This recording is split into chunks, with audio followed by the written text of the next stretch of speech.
Welcome back to With the First Pick. On this edition of The Perfect Fix, fixing the Philadelphia Eagles, I'm Ryan Wilson. That's former Titans GM Rand Carthon. Before we get going here, Eagles fans, let us know what you think about the state of the team. Obviously, they have demoted Kevin Patullo. He's no longer OC. We've talked about sort of their every other year hitting with the OC. Mike McDaniel is not going to be their offensive coordinator. He is headed to Los Angeles. We'll talk more about that in a second. But let us know in the comments where the first place you think this team should start to get back into their Super Bowl mode, because this year certainly was not it. All right, Rand, I mentioned the rotating door offensive coordinator. We've seen Shane Steichen in 2022.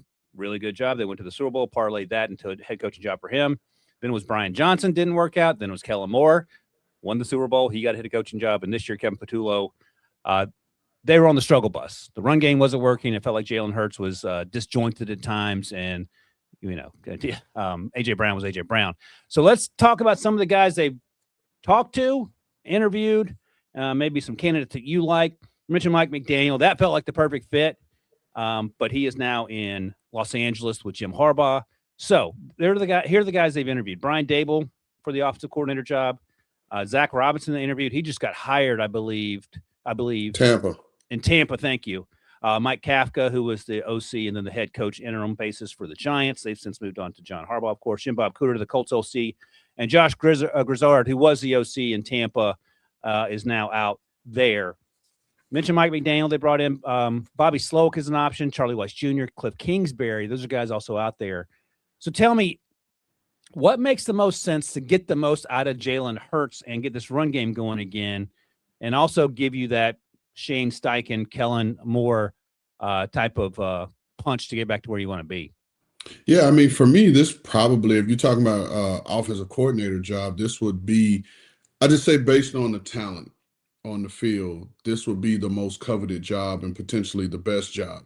Now, there are other dynamics that as an offensive coordinator, because you mentioned the ton of guys that have come through there are other extenuating things that may not make this not the most attractive job, right? Because as a coach, you're constantly dealing with, will the head coach be here next year?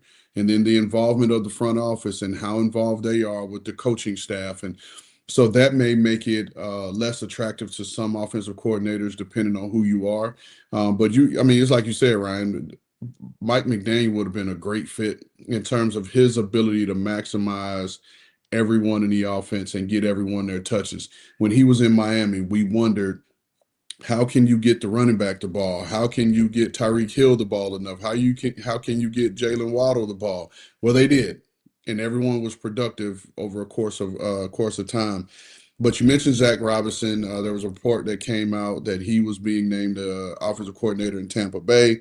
There's also a report this morning stating that Brian Daboll could be headed to Tennessee to be the offensive coordinator under new head coach Robert Saleh. We'll see. I'm kind of getting conflicting things about that, so we'll see if that actually takes shape. But you mentioned Jim Bob Cooter, Charlie Weiss Jr. I feel like his name has gotten hot throughout the college football playoff. As you know, Lane Kiffin left Ole Miss to go to LSU, and he allowed. Say what? I said he did leave. I never heard that story. The way he left, he set the whole thing on fire. It allowed Charlie Weiss Jr. to stay at Ole Miss in the interim to call plays. And so really it put him out in the forefront as a play caller. And Ole Miss had a really nice run, and he did a really good job with Trinidad Chambliss. And so I know that makes him attractive. Cliff Kingsbury, which I'm sure for every coach that's available right now, particularly the defensive coaches, Cliff Kingsbury is a name that will be there as a potential offensive coordinator. And then another name to throw in there is Joe Brady. We'll see what actually happens in Buffalo. I know he interviewed for the head coaching job, much like that Brian Daboll did, interview for the head coaching job. And Brian Daboll will likely be a serious candidate there for Buffalo, but we'll see if he actually gets the job due to his success he had with Josh Allen, which spurred him to get the head coaching job at the Giants at the time. So for me, like I don't know which way you go here, because Like I said, Mike McDaniel's off the board. Zach Robinson is off the board. I don't know which way you go here if you're the Philadelphia Eagles. Obviously, they have unlimited resources to be able to get whomever they want as a position coach or coordinator because they've shown that the way they just go with coordinators. But something that you and I had talked about before in terms of their hiring. It was, and these are all quotes, people. So I'm not calling these people good or bad coaches, but it was like good coach, bad coach, good coach, bad coach, Yeah. good coach, bad coach. And now we're at the stage where whoever this next hire is potentially the good coach. So we'll see. But this should be one of the more coveted jobs. So, Kellen Moore obviously had a ton of experience as a play caller when he arrived there. Shane Steichen, when he got the OC job, he had been the OC in Los Angeles with the Chargers and Philip Rivers, and that's the connection with Philip and Indy and him coming back there. So he had been there for a couple of times. He had been the OC before he had graduated to Philadelphia, where he was the OC in 21 and 22. So there's more experience there. So maybe Brian Johnson and obviously Kevin Patullo did not have experience as play callers to the best of my knowledge. Maybe I'm wrong about that, but I think that's the case. And then maybe they'll now look to find that experience yet again. One last thing I want to ask you about. You mentioned, I want to double check. So one of the concerns for the OC in Philly might be the uncertainty with Nick Sirianni keeping his job and the involvement of the front office. Is that what you said? Yeah, because I mean that I feel like that comes up every year. If Philly loses a game Yeah. or their offense isn't performing that well, then people are like, "Oh, is Sirianni the right guy for the job? Will Right. he be back next year?" That's come up at least the last 3 years in terms of his job security. So if you're a new coach coming into a situation, especially if you have opportunities to go in other places that may be a little bit more solidified, do you want to roll the dice and take that chance and be an OC, that you'll be only be there for a year? Now, the good part of it is if you sign a 2-year, 3-year contract and you get fired, well, you got 2 more years left to get paid. You know what I mean? And honestly, it makes you even more attractive for the next job because there's the offset pay. So Right. you can get another position and they don't have to pay you as much, but we won't get into that. We can maybe save that for another series somewhere down the line to talk about that. But those would be some of the guys' concerns coming into this job. All right, Rand. Let's lean on your front office experience as always. Eagles, I have at number 18 in available salary cap space. As always, check my work here. I think they have about 11 million available this spring, and they got a ton of decisions to make. Let's talk about some of the guys on the roster who are going to be free agents in a few weeks. Dallas Goedert, Jalen Phillips, who they traded for, Nakobe Dean, big part of that defense when healthy. Reed Blankenship, one of the best defenders on that team in the back end. At the safety position, Adoree Jackson, Brandon Graham, Aziz Ojulari, Braden Mann, the punter. Someone did put it on the list. I won't blame producer Stryker. Josh Uche. Fred Johnson, who had to play a lot at tackle with Lane Johnson down. Marcus Epps played down the stretch, and Brett Toth also had to play offensive line when there were injuries. So, again, not a ton of cap space, but you can do some Howie Roseman magic, I'd imagine. Who's a must bring back? I think you bring back Jalen Phillips. Oh, I okay. think that kind of helps solidifies things for you on the edge. I think depending on who their their offensive coordinator, Dallas Goedert could be a luxury signing if possible. The other guy, I mean, Brandon Graham, he did them a favor coming out of retirement and Right. helping them out up front. So I don't see that happening. Adoree Jackson never struck me as a Philadelphia Eagle. If that makes sense, I'm sure it'll make sense to Eagles fans. And then I mean, I respect Reed Blankenship and the job he's been able to do, and him being able to help calm the noise on the back end and be the communicator and help that young secondary out. But I think they need to try to find better. And so if I'm the Eagles, the one thing I'll be focused on right now would be getting Jalen Phillips back. You talked about the 10 million in cap space. Um, the cap casualty renegotiation guys. That the first one that jumped out to me was DB Michael Carter. His has a cap number of 10.2 million, which carries a 1.4 million dollar dead cap number. Now, here's the thing with the Eagles. They have 40 million in dead cap space right now. And a lot of these deals, when I was going through looking at these deals, a lot of these deals are structured with high dead cap numbers. Like it's, for people to say, and you could do your research on it, Ryan, in terms of AJ Brown's deal and moving on from him. Like it's a really huge dead cap number, as is Jalen Hurts's dead cap number is a really big number. Lane Johnson, I mean, you can renegotiate his, and his number is 24 million.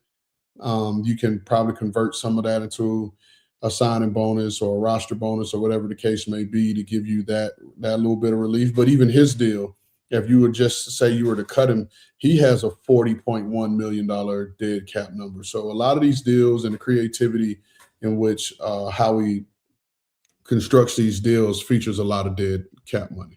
If you release AJ Brown tomorrow, his 2026 dead cap hit would be $72.5 million. Now, if you trade him post June 1st, it's $16 million this year, $27 million next year. That's still not peanuts. But to your point, it's not as easy as just saying, all right, we're moving on from X, Y, and Z because of the way the salary, their contracts have been structured. All right, so Jalen Phillips is one you're bringing back, and then we got to see about the rest. And again, a lot of moving parts in terms of a lot of these names up for free agency. Eagles, to my count, have 9 draft picks in 2026, including 2 thirds, 2 fourths, and 2 fifths. All right, let's play the game here where I give you some names at 23, where they currently are picking in the first round, and maybe even trading down a little bit or using one of their second or third round picks for some of these names. Wanted to mix it up a little bit. So bottom of the first round, USC wide receiver Mekhi Lemon, maybe safety Emmanuel McNeil-Warren out of Toledo in rounds 1 or 2. I'm interested what you think about this guy because we talked about him on Sleepers. Right tackle at Arizona State who hasn't played a lot of ball. Max Iheanacho, not necessarily a first rounder, but maybe a top 75 guy. Carter Smith out of Indiana, the left tackle, who we saw in the national title game, has had a really good season. Take him somewhere in the top 50 or 75. And I got to throw my guy in there. Got to rep old people here. Akeem Mesidor, edge rusher out of the U, number 3, who is not the other guy next to Ruben Bain Jr. He is the dominant other guy next to Ruben Bain Jr. at the U. Any of those names as guys that you think have a chance to be immediate impact guys in 2026? I think Mekhi Lemon would be a really good fit because with him and Devontae and AJ, he could work that slot, right? You can multi-align him, and both AJ has missed some time. Devontae Smith has missed some time, and he could easily slide into one of those roles because their third receiver, Jahan Dotson, is also up as a free agent this year. And again, you just have a young guy in the pipeline that when you eventually move on from AJ or you move on from Smitty, you have a guy that's been there that is a high volume guy that can. I think he had a ton of catches this year at USC and just throughout his career targeted a lot. And just a really respectable quarterback-friendly guy that is going to catch the ball. He has run after the catch skills. The Duke Iheanacho, I think did I say, is that his name, Duke? Or Max. did I just give him a name? Max. I just gave this man a name. I thought you knew his nickname or something. He fits that developmental offensive lineman role that Philadelphia has been really good at throughout the years. With their offensive line coach Stoutland. So they've done a really good job there. So he fits that mold for them. But I think, home run pick of those guys that you mentioned would be Mekhi Lemon. Yeah, he's a good player, inside or out. We'll see what he measures. He's going to be under 6 feet, but 5'10", 5'11", has return ability, and was a big part of that offense at USC with my guy Jade Mayaba. Eagles fans, let us know who you want to keep free agent-wise that's currently on the roster in Philadelphia. And which one of these players you think makes the most sense when you make your first round pick? The names we mentioned, or maybe some names that we didn't mention. I'm curious what you think. All right, Striker, what we got? Playoffs? Don't talk about it. Playoffs? All right. It feels like to me, Rand, that this team is close. They need an OC, but they have Sirianni in place.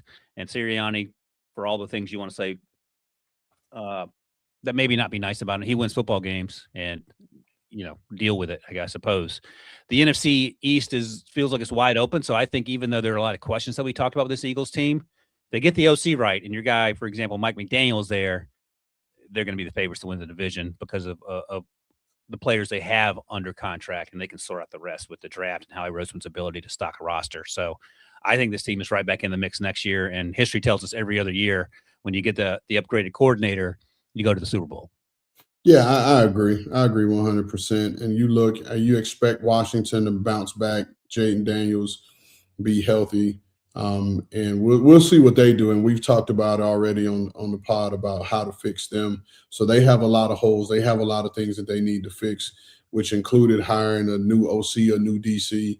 And then I mean, I can't help but feel like Dallas is close, and they just have to figure out the defense and be able to actually stop people because they have plenty of ability to score points. So if anybody's going to give the Eagles a run for their money in this division, it'll be Dallas. But I think the Eagles will be fine. They'll be right back in the tournament next year. Good point on Dallas. They have 2 first-round picks, a ton of draft capital. They have Quinnen Williams on that roster now. Who else did they trade for? They trade for somebody else. Logan Wilson, the linebacker. Logan Wilson getting some Quinnen Williams conversation love. I thought they traded. Did they get one other big name? I can't remember. Either way, George Pickens. They have George Pickens. They got to figure that out. But we talked about them on the Perfect Fix, so you can check that out on the old YouTube feed. So do that at NFL on CBS or CBS. Set CBS Sports on YouTube. Either way, that is it for us here.